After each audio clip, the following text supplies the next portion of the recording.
tutorial series. We are going to be covering the first 4 brushes here. The select, the brush, clone, and fill and replace. Let's go off with the select tool first. This is the first one on the toolbar. You can right click it for options and you can change some colors if you want. Entirely up to you. I prefer using the defaults myself, which is a yellow and blue coloration. So with this, we can left click somewhere, then drag the mouse somewhere else, and left click again, and we'll have our selection. If we go into a spot of the bounding box here, you can see the orange border around the selection. For example, when I hover over this part, you can see that orange go around that box, and you can see it brighten up. It brightens up. My apologies. With this, you can drag back and forth by holding down the left mouse button and change the size this way of the selection box. You can do this with any of the sides. It's very useful if you want to change the size of the bounding box without clicking and holding on the yellow or blue nudge buttons, and moving it that way. Alright, with a selection in place, on the left hand side here, you have a green nudge button which allows you to move the selection in its entirety.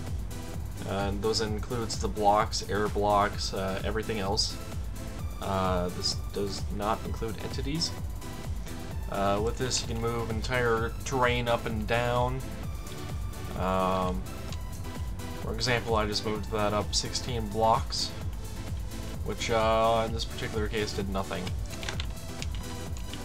Just a moment. There we go. Now I actually have some grass blocks. I was trying to demonstrate that. Yeah. Now you see the grass blocks have been moved all the way up, and the terrain down below has been removed, and all you can see underneath is dirt.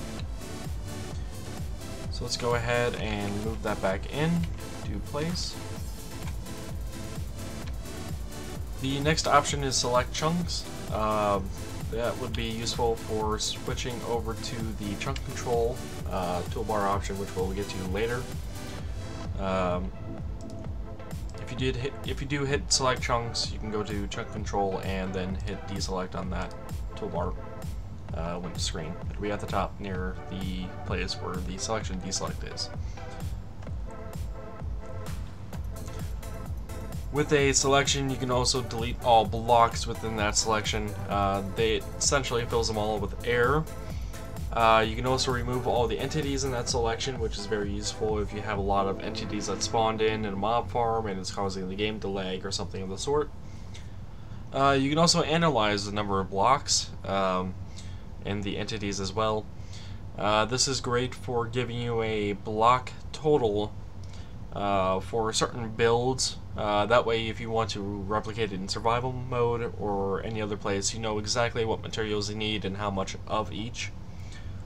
You can also do your cut, copy, and paste. Standard text editing controls only apply to blocks. Cutting is essentially taking your selection, removing it, and allowing you to paste it elsewhere. Copy will make a duplicate of the selection, leaving the original there, thus allowing you to paste it elsewhere.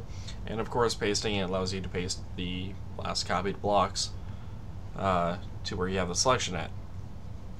The last line in this is the export button. This allows you to export your selection to a schematic file. You can do this to allow yourself to import your builds into other worlds,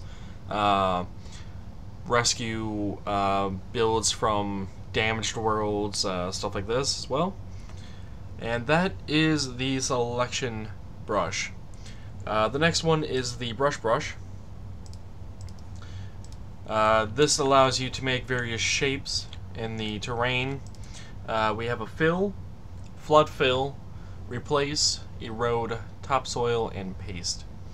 With the fill brush, we can make it round, square, or diamond. We can also make it a hollow brush. Hollow being it is empty inside, and it would only be the essentially the walls of the shape. The chance is how likely the brush is to happen. The chance option is not too useful for the fill mode. The length, width, and height, or LWNH as it is in the settings, allows you to change the size of the brush. So now I have a length of 23, and that's what that looks like. If I make that back down to 3 and make the height 10, now we got a different brush here. It's very useful things for doing quick terrain work of the sort without having to chop anything out, or if you wanted to chop out a large area with air, you can. Below the length, width, and height settings, you actually will find the material that your brush is going to use. You are permitted to use air, which will essentially delete blocks. Your line spacing option is when you use shift to draw lines with the brush, how often the brush should be applied. A line spacing of 1 will essentially give you a brush effect every block.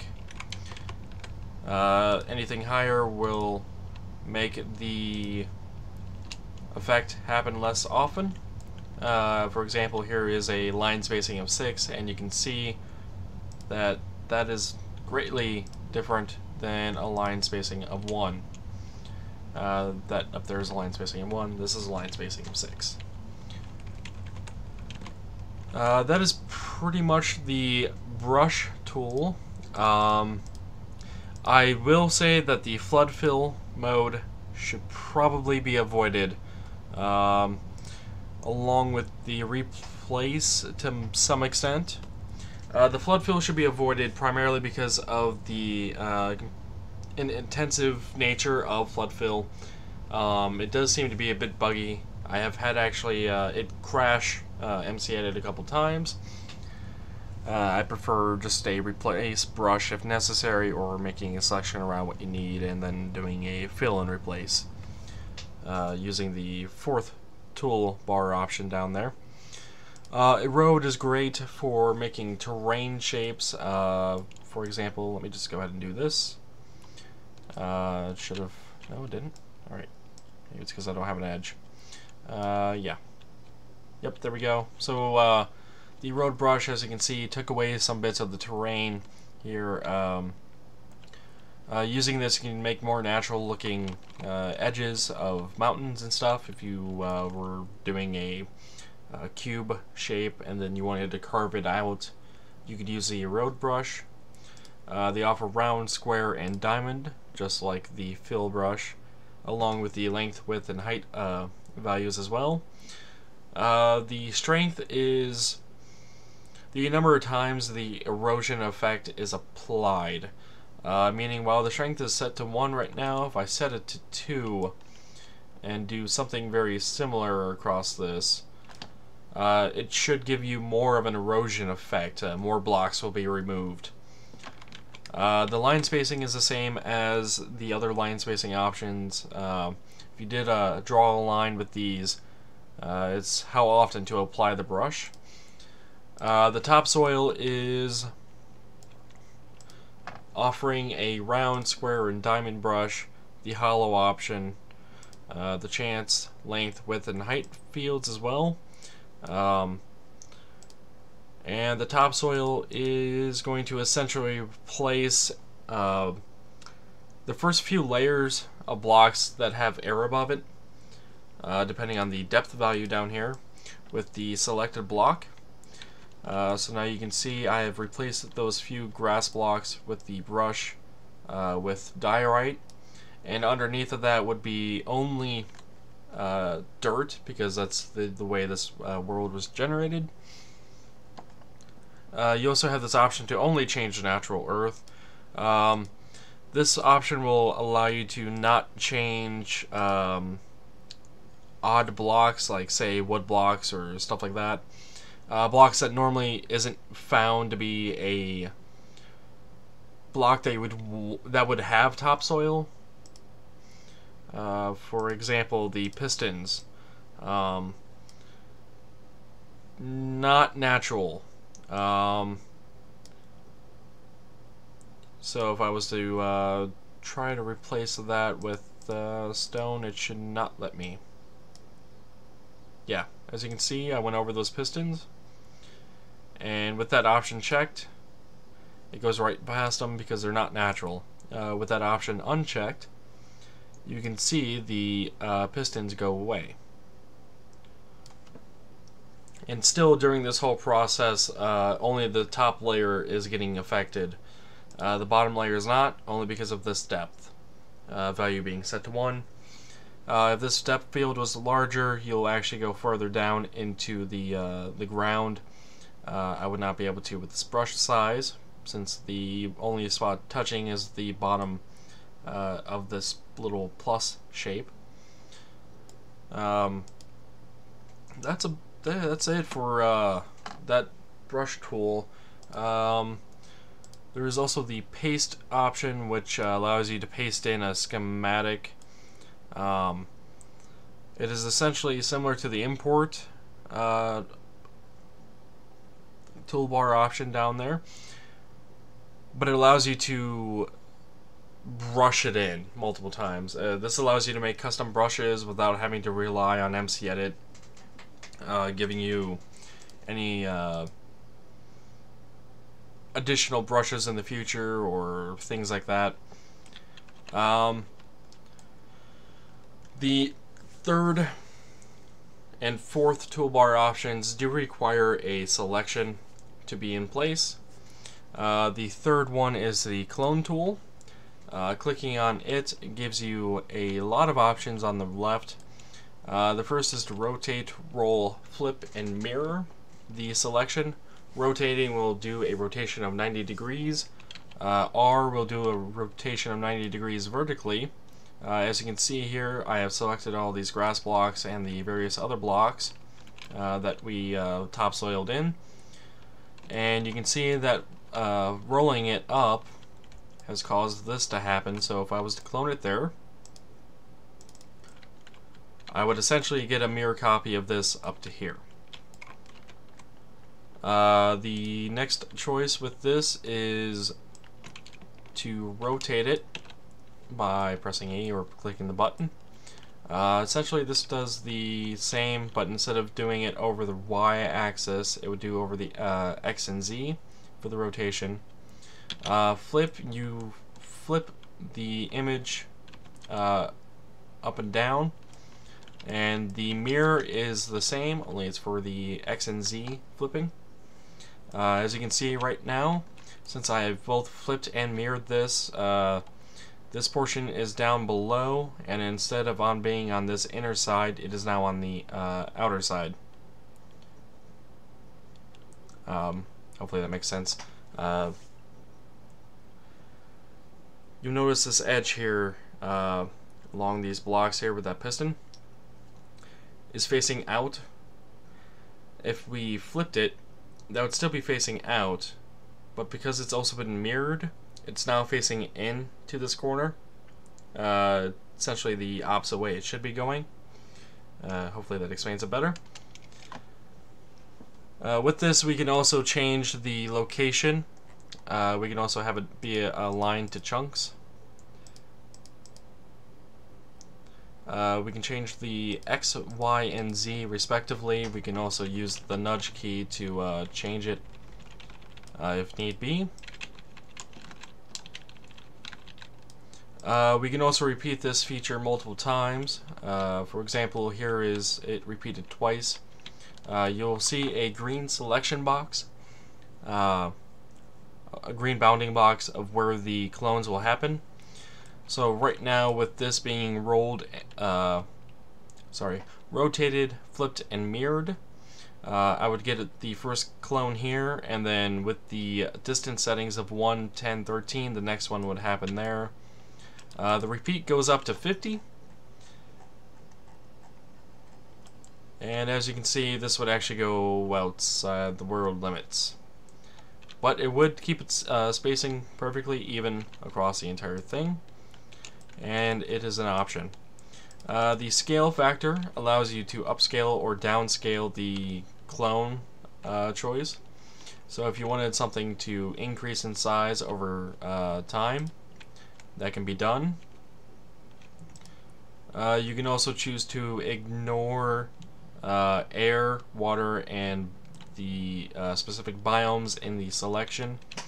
Ignoring air allows you to essentially mold a clone into the surrounding blocks. Copy water also affects lava. This allows you to prevent extra liquids from being copied over that then has to update, or liquids that aren't intended to be copied. The copy biomes, generally this is going to be disabled for most clone operations. The copy biomes makes it so if you have a plains biome in the selection, wherever you clone this to, that selection that it gets cloned to is also a plains biome. If you tell it not to copy the biomes, then it will keep whatever biome it has, allowing you to copy some buildings into wherever without affecting the natural biomes. With this, let me actually go ahead and clone this. So this is what the end result cloned looked like. As you saw, it made a selection around the entire thing. It also generated some chunks down here because it needed to, because I was outside of the already generated chunks. But as you can tell, they were all here, evenly spaced. There is one thing to note. The rotation, mirroring, and flipping of clones does not consecutively happen. It happens once. As you can see here, these are all identical, even though they even though this first one was rotated, flipped, and mirrored. It only happened to the first one and no more after. Alright, that should be everything underneath the clone option. The fourth brush and final brush that this video is going to cover is the fill and replace. This toolbar option is the fourth one in the row. When clicked upon after making a selection, you'll be brought this window. By default, you are going to be filling these blocks with another block. If you want to replace certain blocks, you will pick what block you are going to replace blocks from. For example, I am going to choose grass, and then I'm going to click replace on the left here, or press R. This now allows me to replace the grass blocks in the selection with something else. For example, if I wanted to go with stone, I can hit replace, and now that large selection has been turned into stone where it needed to be. If I wanted to go back to that, going through the same steps, it remembers what selections you have made last. Hitting the swap, I can now replace that stone back with grass, and there it is. The fill and replace is great for filling and replacing large amounts of blocks very quickly. For example, large pools and the such. Let me demonstrate a little method of filling a pool here then. So I'm going to the brush tool, mode fill, brush round. I am going to make the height 15. The width 5, and the length 5. I'm going to make this out of stone. Stone's fine. So I'm going to make a quick little circle here by dragging the mouse while holding left click and making a somewhat unnatural shape. I'm going to make sure there's no holes to the outside world in this, and then I am going to take the brush, do a replace. This time I'm going to make a round brush and a height of 5. I'm going to take my first selection to be air and replacing it with water. 9-0 instead of 8-0. So it should be solid, non-flowing water source blocks. And I am essentially going to make a pool of water this way.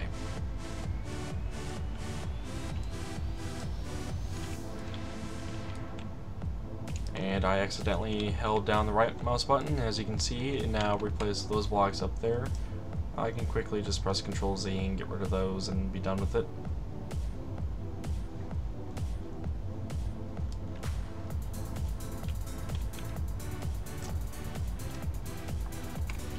Alrighty, now you may notice that there is a bit of bumps in this. That is because replace goes on top of the water because it's considered a block. With this, I can make a selection now over this area and do a fill and replace. I am going to find water and replace it with air. And I have essentially leveled the water out. There's a little bit of work to do left, but it's not as bad as it could have been. I'm going to press Ctrl Z to get the selection back and then go down one more block on the blue since I noticed I was in the bottom corner. Then go back to the fill and replace and replacing it one more time. Okay, the water should be all filled. There is a few gaps that I have to fix up with the brush, but that's about it. So if I go there, there, let me actually undo those and bring the width, not the width, the height down one block. There, there, there, there, and there. There. Alright. So now I have a pool of water encased in stone fairly quickly. The flood fill would essentially do this in one fell swoop. However, as I mentioned prior, the intensive operations that happens with this kind of makes it a inefficient tool and something I've experienced crashing with MCEdit with. So presently I do not recommend this. And as a quick reminder, I am running MCEdit 0.1.8 build799. This is a developer's build. It is not yet recommended, but I always recommend the developer's builds as they're often more able to provide features than they have problems with. Alrighty, that'll be the end of this tutorial for today. Hopefully you learned something. If you have any questions, please feel free to leave a comment. If you're interested in learning more about MCEdit, remember to subscribe to my channel if you haven't done so already. And I'll be releasing more tutorials on MCEdit. I will probably be going over the filter and import next, along with the move player and move spawn point, along with those two other tools. And then finally I'll probably go over chunk control and then some additional building tips and suggestions, and maybe some more advanced features of MCEdit. Alright, thanks for watching, and I shall see you guys next time. Take it easy. Bye-bye.